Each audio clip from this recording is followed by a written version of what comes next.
Listening Practice Test. Please turn to Section 1 of Listening Practice Test. Section 1. Listen to the conversation between a Japanese student and a housing officer and complete the form. First, you have some time to look at questions 1 to 5.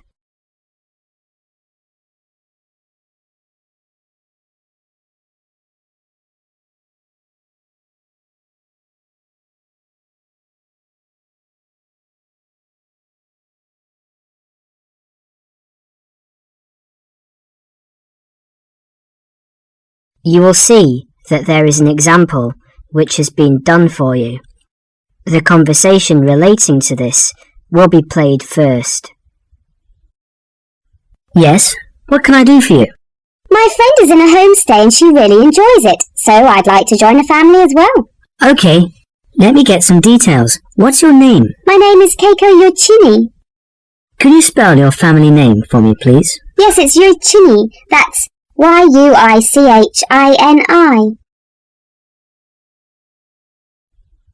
The student's family name is Yuichini, so that has been written on the form. Now we shall begin. You should answer the questions as you listen, because you will not hear the recording a second time. Now listen carefully and answer questions 1 to 5. Yes, what can I do for you? My friend is in a homestay and she really enjoys it, so I'd like to join a family as well. Okay, let me get some details. What's your name? My name is Keiko Yochini. Could you spell your family name for me, please? Yes, it's Yochini. That's Yuichini. And your first name? It's Keiko. Keiko. That's Keiko Yochini. Okay. And you're female. And your nationality? I'm Japanese. Right. And could I see your passport, please? Here it is. Okay, your passport number is JO6337.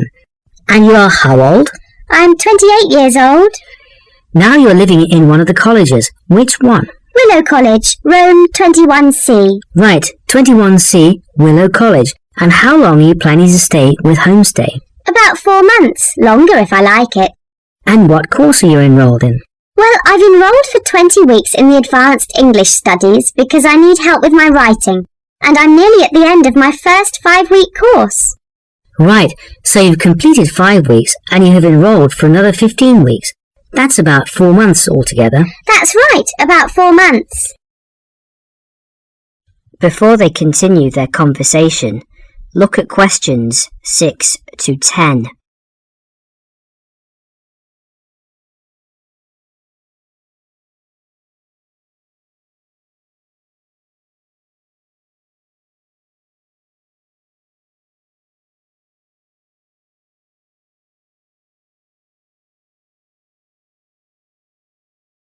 As you listen to the rest of the conversation, complete the form by filling in the numbered spaces 6 to 10. Okay, do you have a preference for a family with children or without children? I like young children, but I like to be with older people. You know, I like someone of my own age. Okay, and do you smoke or drink? No and no. Would you mind being with a family of smokers? Yes, I would. I don't like smoking. I'd rather be with a family of people who do not smoke or drink. Okay, and what about pets? Oh, I love animals. I'm a veterinarian, so that's fine. The more the better. All right, now what about you? Are you a vegetarian or do you have any special food requirements? No, I'm not a vegetarian, but I don't eat a lot of meat. I really like seafood. And what about your hobbies? I like reading and going to the movies. Do you play any sports? Yes, I joined the handball team, but I didn't like that, so I stopped playing. You know, I played tennis on the weekend with my friends. All right, let's see. Name, age, transport. Are you familiar with the public transport system? No, I'm not really, because I've been living on campus. I've been to the city a few times on the bus, but they're always late. What about the trains? I like catching trains. They're much faster. Well, let's go and check on the computer to see what I've got. Listen, would it be okay to leave this with me? Could you come back after class this afternoon? Yes, of course. I'll check my records and I will give you details this afternoon. Thank you for your help. It's a pleasure. I'll see you this afternoon. Bye. Bye. That is the end of section 1. You now have half a minute to check your answers.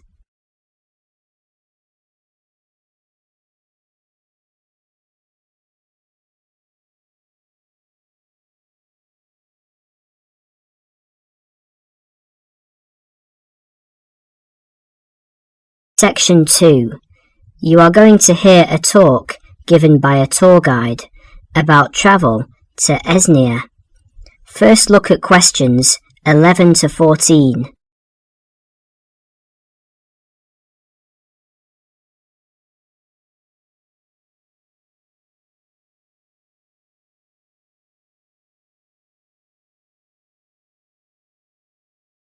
As you listen to the first part of the talk, answer questions 11 to 14.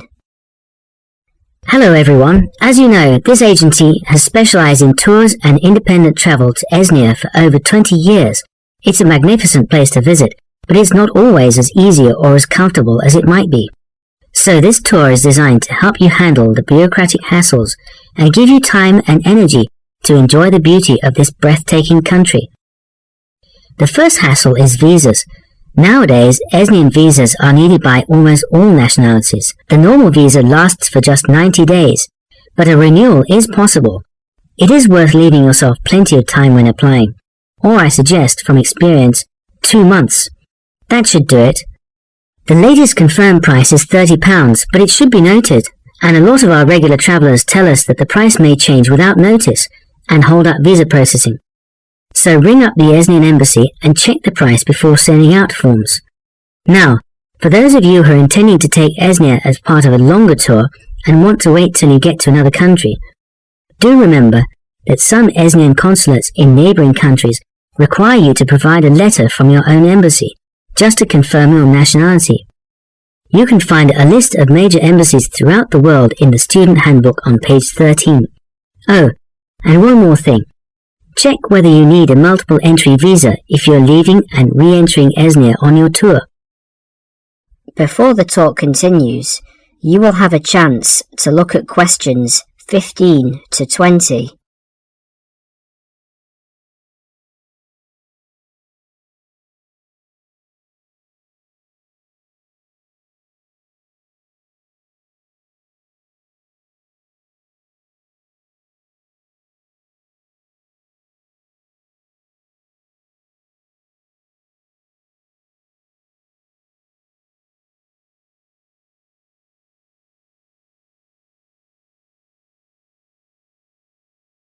As you listen, complete the summary and answer questions 15 to 20.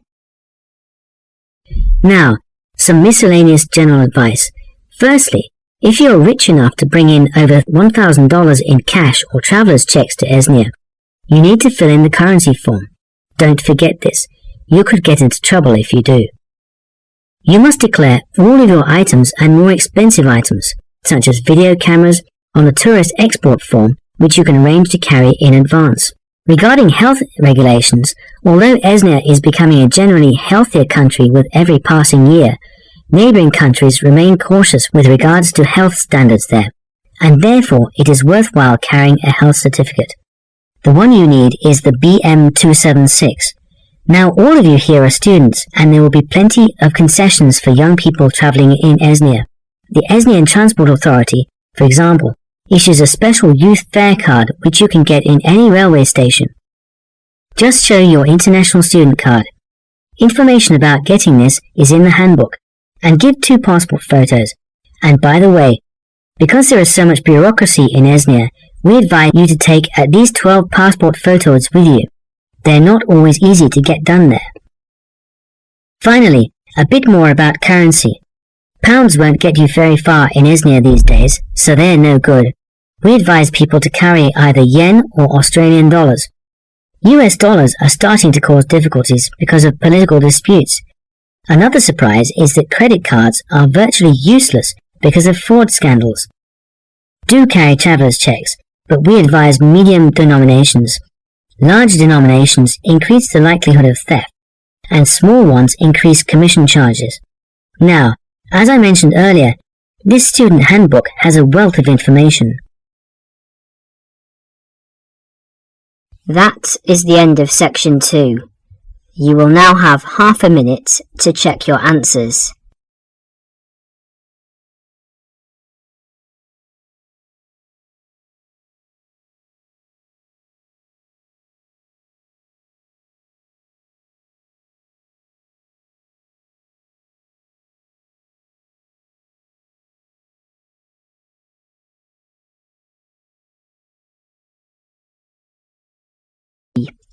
Section 3. In this section, you will hear a discussion about shopping habits. First look at questions 21 to 24.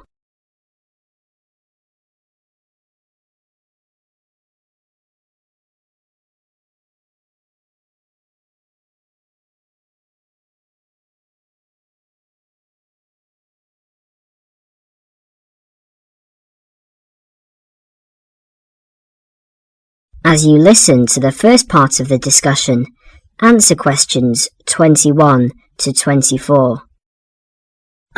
Excuse me. I wonder if you'd mind answering a few questions. You see, I'm doing a project. Fine, what's this on? Well, I'm looking at the people's shopping habits. Okay. Can I ask you, first of all, are you a student? Well, I was a student here last year, but since then I've left, and I'm working in a bank now as a cashier. I just came to see a friend.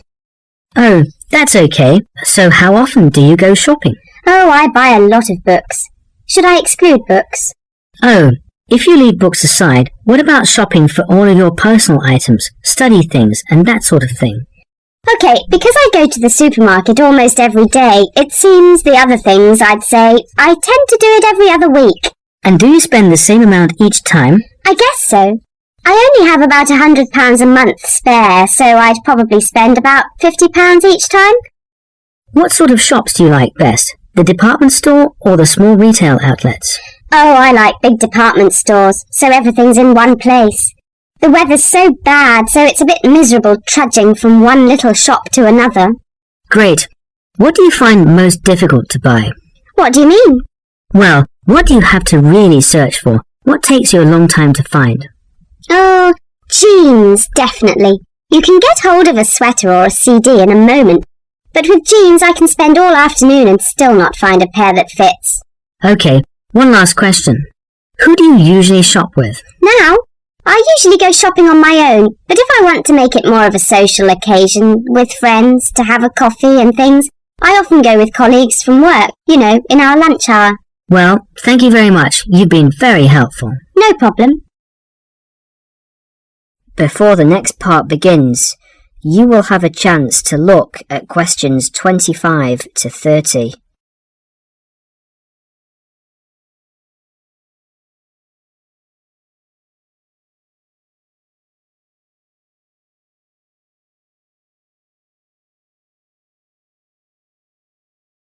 As you listen, answer questions 25 to 30. Hello, Dale. How did you get on with your shopping inquiries? Well, I got 50 people to answer questions, and the results were quite interesting. Okay, let's have a look. Well, those were handouts, and here you can see that the majority of people I interviewed said they went shopping once a week. Most often, that was the weekend. Right. For those people who spend enormous amounts of money, if you see this chart, you can see that half the people spend £45 a month, and while 15% of people spend more than that, an average of £75, the rest spend relatively small amounts. Even the regular shoppers spend no more than £20 a month. Window shoppers? Yes, I asked them what kinds of shops they prefer, and the response was unanimous. Everyone went for department stores. I think that's what young people today want. That's understandable, and that's a useful statistic, I think. I also talked to them about the things they found most difficult to buy. I thought the answer was going to be something like books or study materials, but it's always clothes. They have problems with things related to hobbies. As far as sportswear is concerned, they complain about the lack of shops that sell it. Not many have trouble buying sweaters and things like that. but shoes and trousers were really problematic. Was that, again, because there just isn't enough variety? Yes, they say everywhere they just come across the same styles, so they just give up after a while. I know what they mean. Lastly, I asked them whom they want to shop with. That is the end of section 3. You will now have half a minute to check your answers.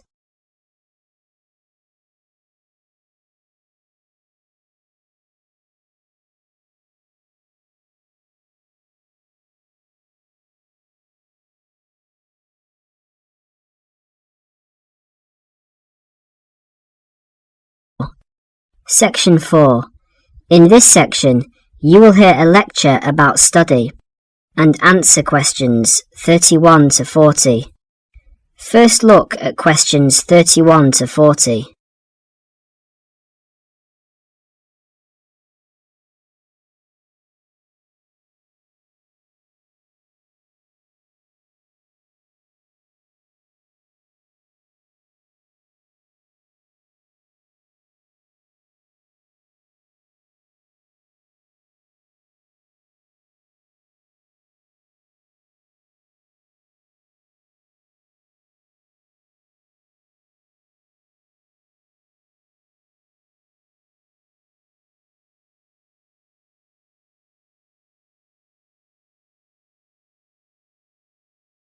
As you listen to the lecture, answer questions 31 to 40.